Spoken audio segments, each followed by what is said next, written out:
Alright, what's up sa inyo mga kababayan? Ako nga po pala si Jake Magnus at nandito na naman po kayo ngayon sa Jake Magnus TV at sa Facebook page po natin. Nandito na naman po kayo ngayon sa Jake Magnus Opinion. So ito pong pag-uusapan natin mga kababayan ay wala lang namang iba kung hindi yung inilabas kanina na cryptic post na naman po ni Master Henyo Joey De Leon na kung saan mga kababayan talagang dito masasabi natin binigyan ng liwanag ni Master Henyo Joey De Leon mga kababayan yung kanyang isinulat doon sa likuran ng kanyang damit dahil kalaki po ng post na yun mga kababayan ng litrato niya na kung saan nakatalikod po at may mababasa po tayo sa likuran ng kanyang damit ay may nakalakip din po na talagang caption mga kababayan na masasabi nating patama din po ito doon sa mga nagsasabi lalo na doon sa mga basher na kaya daw po etong MTRCB is nakatutok sa It's Showtime palagi at gustong suspendihin etong It's Showtime dahil para palakasin po etong EAT. At dito mga kababayan masasabi din natin na yung caption ni Master Henyo Joey De Leon ay talagang patama po dun sa mga kumamkampo ng trademark nila mga kababayan.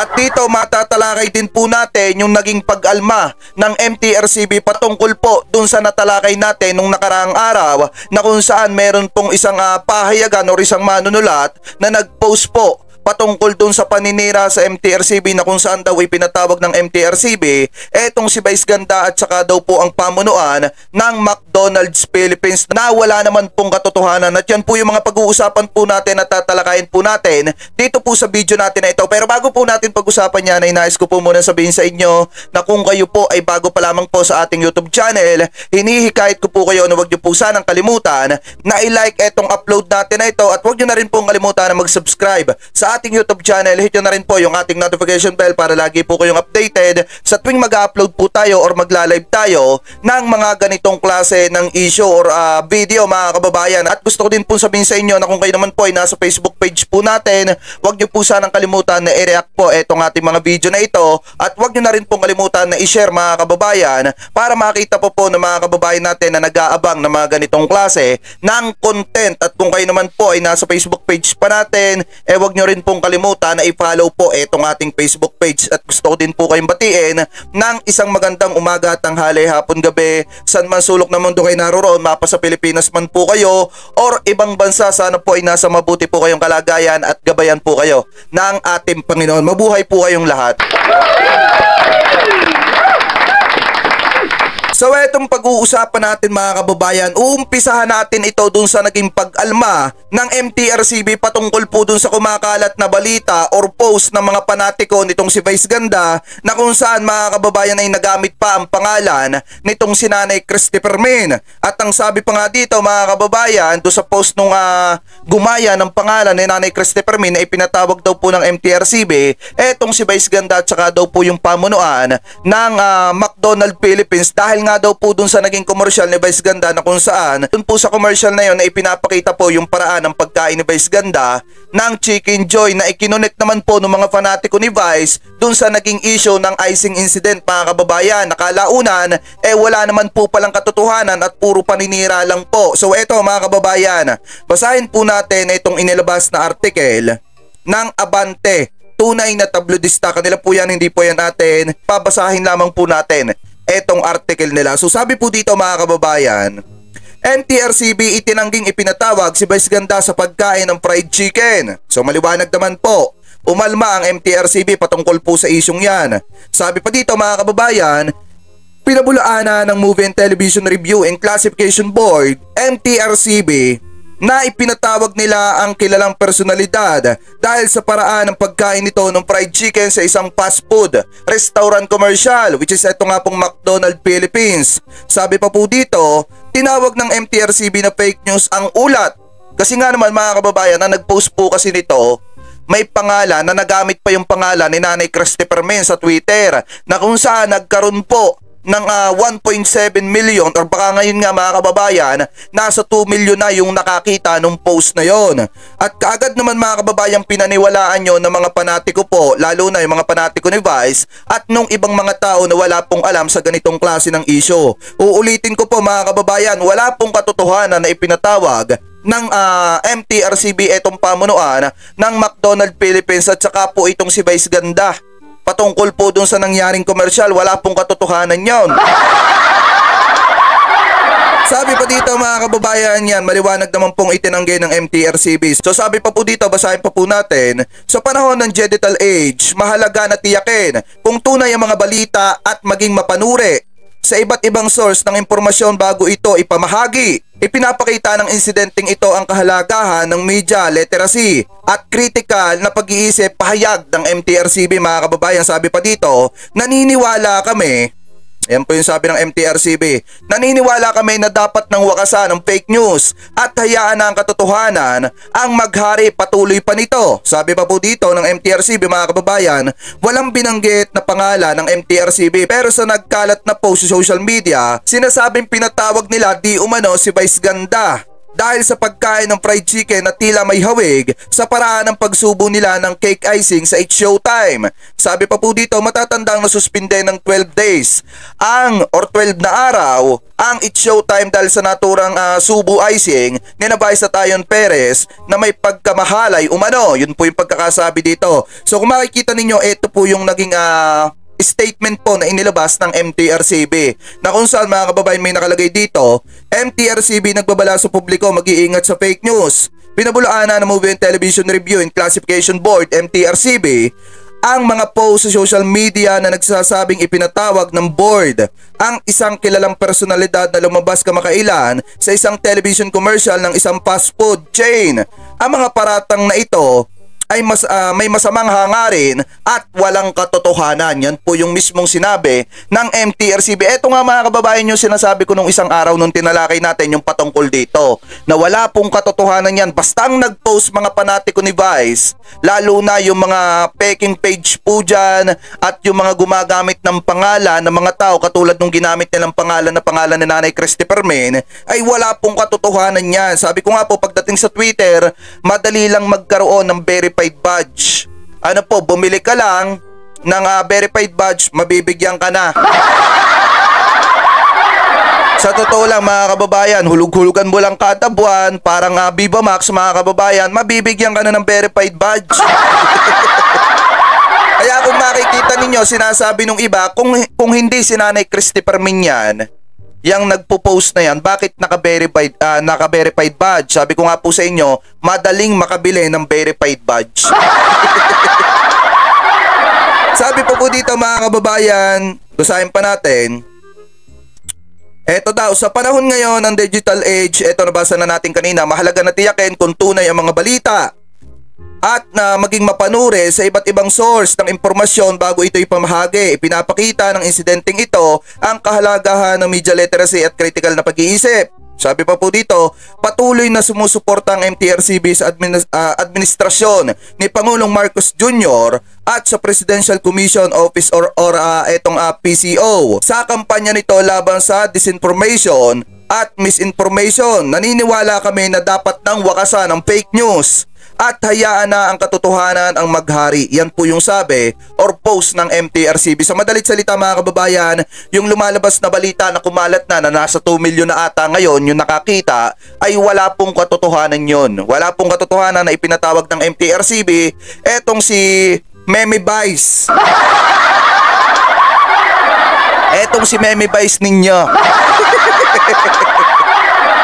At wala din pong katotohanan na ipinatawag ng MTRCB ang pamunuan po ng McDonald's Philippines. Ano po, maliwanag naman po yung naging statement ng MTRCB. So doon sa mga panatiko po ni Vice, bawas-bawasan nyo po ang pagkakalat at pamamahagi ng fake news kasi masama po yan. Dating gawain nyo na po yan, hindi ko naman po nilalahat.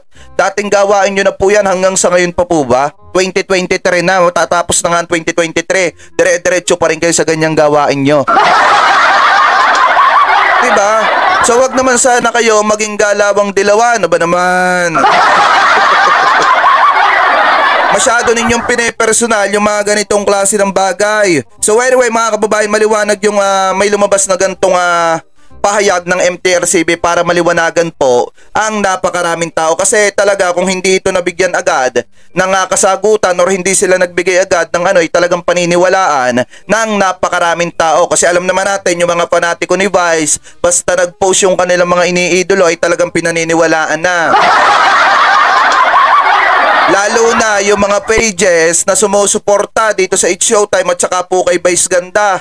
Pag nag-post po sila ng paninirang puri or fake news mga kababayan, talagang pinaniniwalaan ng ibang mga tao, lalo na yung walang alam sa ganitong klase ng issue at yung hindi marunong manuri at mag-research. So eto mga kababayan, magaling na makita din ninyo or matingnan din ninyo yung naging pahayag na inilabas ng MTRCB para maliwanagan kayo ha. So ngayon, punta naman tayo mga kababayan dito sa isa pa nating topic bago tayo pumunta sa naging post nitong si Master Henyo Joey De Leon na masasabi nating patama din sa mga panatiko nitong si Vice Ganda na nagsasabi na kaya daw pinag-iinitan ng MTRCB etong It's Showtime dahil daw para lumakas etong EAT. So mamaya maano natin yan, matatalakay natin yan. So punta naman po tayo dito sa isang post mga kababayan na kung saan may nangyaring dukutan mga kababayan na kung saan mas malaki pa yung nabawi at nakuha mga kababayan nung nabiktima kaysa po dun sa nandukot or nang hold up sa kanya. or yung tumangay ng kanyang cellphone mga kababayan, kasi ang kwento dito tinangay yung cellphone nitong nakaputi. Kung makikita nyo, itong kasama ng mga pulis. Ngayon, nakipagbuno siya dun sa tumangay ng kanyang cellphone. At dahil nga sa pakikipagbuno niyang yun, nakuha niya yung susi ng motor nung tumangay ng kanyang cellphone. So tumakbo ngayon yung snatcher. And then yung motor, since nasa kanya yung susi, naitakbo din niya paalis yung motor mga kababayan. Medyo nakakatawa etong balitang ito, pero sa talambuhay ko na pagiging vlogger, ngayon lang ako nakakita ng ganitong klase ng insidente mga kababayan, na kung saan mas malaki pa yung nakuha pabalik nung nabiktima kaysa po dun sa nambiktima. So eto, kala ko sa TikTok lang nangyayari ito, meron din pala sa personal. Tingnan po natin ito mga kababayan. Magandang kahit yung pulis natatawa eh. Magandang umaga po sa ating lahat. Dapat ka ng konti para marinig tayo. Kasi hindi ako marinig. Police Colonel Jaime Santos po ng Las Piñas City Police Station.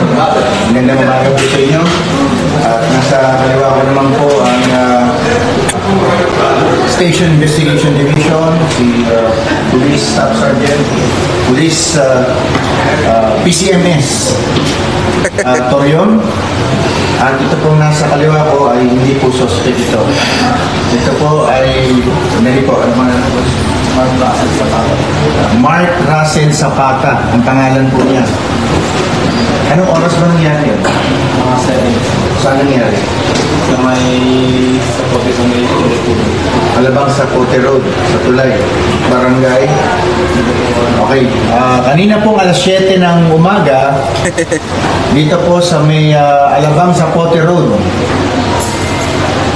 Ito pong si Mark. Ito pong si Mark ay na-snatchan na cellphone. Alright. Lapit ka dito. Makita ka. Tika dito. Ito pong si Mark ay na-snatchan ng cellphone. Pagka-snatch po ng cellphone niya na Oppo na nagkakahalagang 10,000 pesos, siya po ay nakipampuno sa snatcher na may daladalang motor. Nung naagaw po ang cellphone niya, Pinipigilan ng pulis wag tumawa. Pinipigilan mga kababayan nitong si Sir Santos na wag tumawa, kasi nga naman talaga sa totoong buhay ngayon lang tayo makakakita nito na kung saan merong snatcher na yung kanyang biniktima lumaban po sa kanya. Tapos sa masaklap nito mga kababayan, snatcher na nakamotor yun ha. Nung kinuha niya yung cellphone, nakipagbuno sa kanya yung kanyang biktima. And then nung nagbubunuan na silang dalawa, nakuha nung biktima yung susi ng motor. Yung halaga ng kanyang cellphone na Oppo mga kababayan 10,000 pesos. Pero yung natangay niya, nakuha niyang motor pabalik mga kababayan, pagpalagay natin mga nasa 30,000 pesos. Tumubo pa ng 20 mil. Ipagpatuloy pa natin. tumakbo po yung snatcher, abang naagaw naman niya yung susi at tinakbo naman niya yung motor ng snatcher. Yan po ang problema ngayon na tinatapak namin ngayon. Kung paano po ito. Napakapambihirang kaso po nito. Talaga. Ito po ay Akala ko kasi talagang napakapambihirang kaso nito mga kababayan, kasi akala ko sa TikTok lang to nangyayari at saka sa YouTube yung mga video. At saka akala ko sa pelikula lang nangyayari yung mga ganitong klase ng bagay. Pero eto, sana kung mapapanood ito ng mga snatcher dyan na nakamotor, magsilbing aral sana sa inyo ito. Kung napanood nyo man itong video ito, sana magsilbing aral sa inyo ito. Kasi unang-una, hindi lahat ng taong bibiktimahin ninyo talagang kaya nyong nakawan at biktimahin. Yung iba, baka hindi nyo kilala, mas matindi pa yung ginagawa sa inyo na kayang lumaban sa inyo. Kaya maging aral sana sa inyo itong ganitong klase ng galawan ninyo. Sana itigil nyo na yung ganyang klase ng gawain, maghanap buhay kayo, lumaban kayo ng patas para na sa ganon hindi kayo mabalikan. Katulad nito, mas malaki pa yung nakuha dun sa snatcher, na na-surrender sa mga kapulisan, mga kababayan, kaysa dun sa ninakaw ng snatcher sa kanya. Pagpatuloy pa natin. nangyayari lamang sa TikTok. Nanonood ka ba ng TikTok? Nanonood daw siya ng TikTok. Kaya napanood niya sa TikTok po yung ganitong klase kung paano kumounter sa snatcher. Pagka-snatch po ng cellphone niya, nakipagbuno siya, nakuha naman niya yung susi. Nung nakuha niya yung susi, tumakbo yung snatcher, dala yung cellphone niya. Samantalang siya, sinakyan naman niya yung motor, tinakbo naman niya yung motor. Kaya nandito po siya ngayon, nagre-reklamo po siya. Dahil yung cellphone niya, tinakbo ng snatcher, tapos siya naman yung motor ng snatcher, tinakbo niya dito. Kasi ganito yan mga kababayan Marami kasi ako nakikitang komento na kung saan bakit daw nagreklamo pa ay mas malaki daw naman yung nakuha nitong nabiktima. Motorsiklo compare daw dun sa cellphone. Alam nyo kasi mga kababayan, ganito yan sa panahon kasi ngayon, minsan yung ating mga kaperahan, yung ating mga pera, minsan nasa online na. Ngayon mga kababayan, ang problema kasi dyan, what if nandoon yung kanyang pera sa kanyang cellphone, and then yung mga Gcash niya mga kababayan, tapos naka-screenshot yung mga password at saka mga email. Kasi minsan ganun yung ginagawa ko para hindi ko makalimutan yung password ko at saka yung email or yung kailangan ng aking mga bank account, yung mga Gcash mga kababayan, ini-screenshot ko po yan. Kasi minsan nakakalimutan natin. So ngayon, what if nandoon yung kanyang pera? Mas malaki pa rin kung tutusin yung halaga nung cellphone kasi nandoon yung kanyang kaperahan, nandoon yung mga personal information niya, yung kanyang mga social media account mga kababayan nandoon. Kaya mas mahalaga pa rin yung cellphone kaysa sa motorsiklo. Baka nga triple pa ng presyo mga kababayan nung nilalaman ng cellphone yung laman. Or yung halaga ng motorsiklo. Kaya mas mahalaga pa rin mga kababayan yung cellphone kaysa sa motorsiklo. Kanya-kanya naman yan, kanya-kanya namang pag-iisip yan, kanya-kanya namang ano yan. Pero sinasabi ko lang mga kababayan, yung posible. Kaya niya siguro hinahabol pa rin hanggang ngayon yung kanyang cellphone kahit mas malaki yung nabawi niya dun sa snatcher. Pagpatuloy pa natin. Kaya ito po ay palo. Bagamat natatawa po kami pare-pareho, ang aming pong investigator si PCMS Torion ay pupunta po sa Bacoor kasi naiwan po yung ID. Alright. Nung pinaghihinalaan niyang snatch na taga Bacoor. Siya rin po ay taga Cavite, taga Imus. Kaya po tayo nagla-live dito kasi para po makita ninyo na yung TikTok pala ay nagkakatotoo minsan.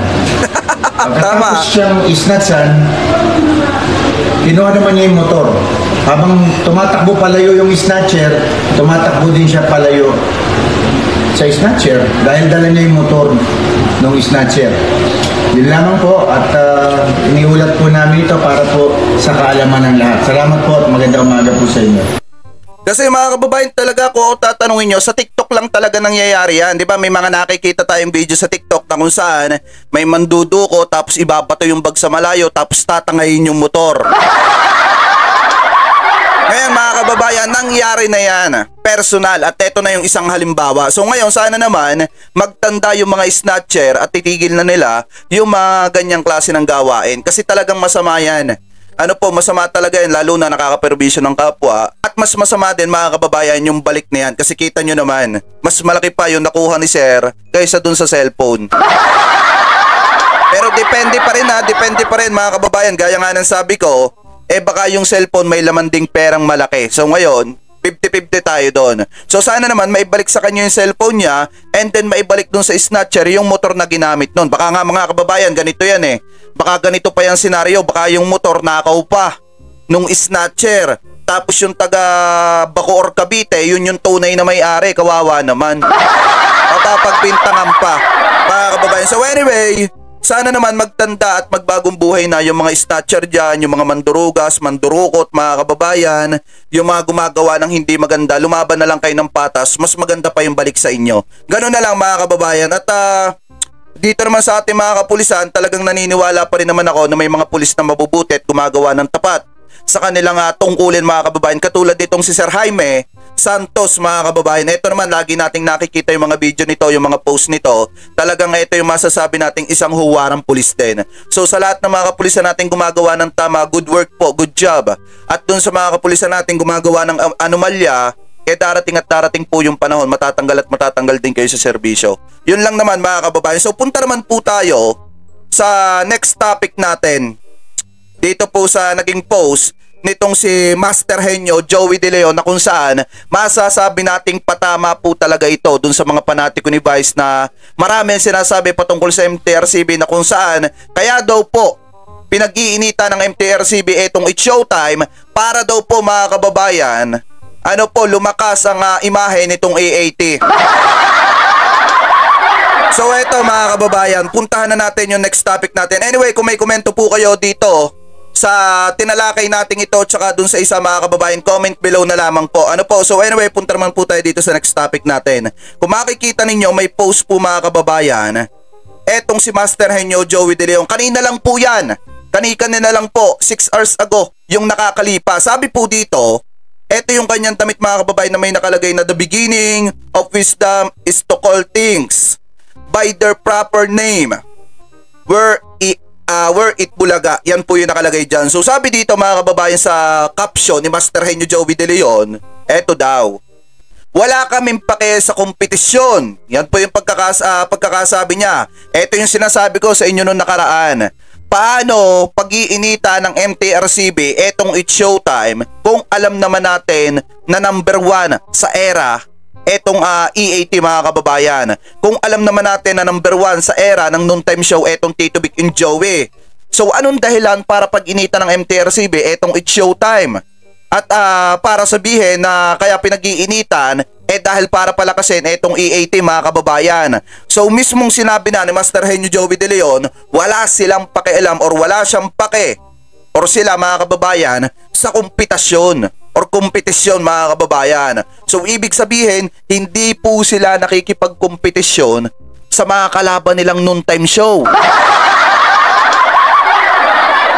Ang habol namin ay kumplisyon ng 50 years of noontime hosting, less than 3 years to go. Kung isasama ang stint namin sa student canteen, konting tiis na lang. So ibig sabihin mga kababayan, di ba lagi ko naman sinasabi, kung nakipag-ano lang sana ang Tape Incorporated, nakipag-usap ng mas maayos sa kanila, pinagbigyan yung request nila na paabutin sila ng 50 years sa larangan ng hosting sa Itbulaga mga kababayan, wala sanang ganitong klase ng gulo. Kaso nga lang mga kababayan, ang nangyari kasi hindi na sila pinagtrabaho nung May 31, hindi na sila pinayagang umere on live. Kaya mga kababayan, nagkaroon ng ganitong issue na kung saan talagang nahalungkat na lahat.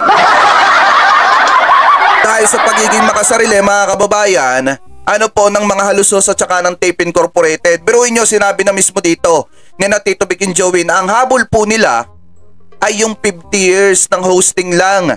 Kung pinagbigyan nyo lang sana, wala sanang ganitong problema at hindi kayo binabatikos ng sambayan ng Pilipino. Baka hanggang ngayon mas malakas pa ang Itbulaga mga kababayan dahil naando doon yung mga nasa sa branded. Diba? Ngayon mga kababayan, ang problema problema kasi, hindi na nga nila pinagbigyan tapos marami pang kasinungalingan na nilalabas yung kanilang mga vlogger, yung kanilang mga supporter at saka ang sinasabi pa ng kanilang legal counsel na kanila daw or ng Tape Incorporated na kanila daw yung Itbulaga at sila daw yung naka-imbento nun. Yun yung sinasabi nila dahil tauhan daw nila yung naka-imbento nun na ngayon sinasabi nila mga talent na.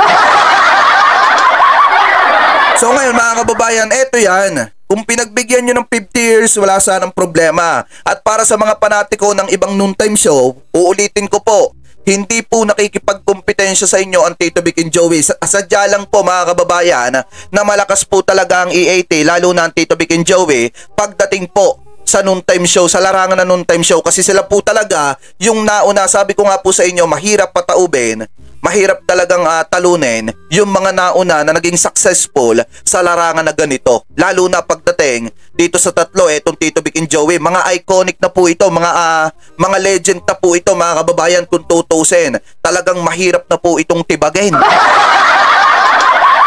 Sa totoo lang mga kababayan, kaya kung ako po sa inyo, kaysa makipagkompetisyon po kayo at siraan yung MTRCB at ikonekta ninyo sa EAT mga kababayan, tanggapin nyo na lamang po yung katotohanan na kapag ka nagkamali yung inyong mga noontime show, talagang kailangan patawan or pagbayaran nila yung kanilang ginawang pagkakamali. At ang isa pa po dito, tanggapin na rin po natin yung katotohanan na yung Tape Bulaga po ay isang imitation.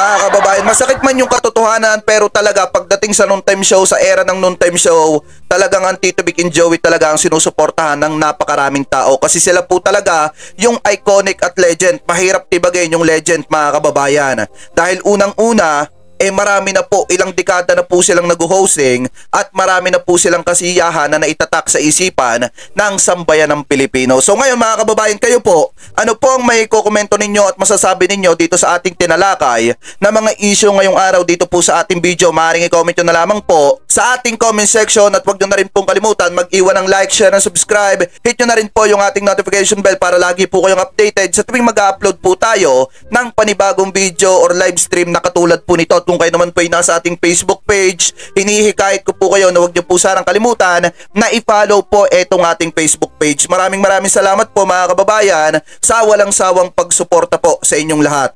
At mega love shoutout din po kina Mamilin Chavez Tamore, kina Mama Lailani. Ayan, mega love shoutout po kay Mamara, mega love shoutout kay Lucky Ma'am 3, mega love shoutout kay Inay Lilito Nene, mega love shoutout po sa inyo kay Ma'am Marlena Sebo, mega love shoutout po kay kina Kamandag, kina 29, mega love shoutout po sa inyong lahat. Ano po, maraming salamat po sa walang sawang pagsuporta. Hindi ko man po nabanggit yung mga pangalan yung lahat mga kababayan. Sa live stream magkikita-kita pa rin naman po tayo. Si Kurunzaki, mega love shoutout ha. Maraming salamat po. God bless po. Ingat po kayo palagi. Ulitin ko, huwag niyong kalimutang mag-like mga kababayan. Maraming salamat po. At kung hindi ka pa nakakapag-subscribe, mag-subscribe ka na mga kababayan. At yung mga nanonood po dito na hindi pa po nakaka-follow sa ating Facebook page, follow niyo po sana yung Jake Magnus Opinions. Maraming salamat po. Ingat po kayo palagi. God bless po. Thank you po.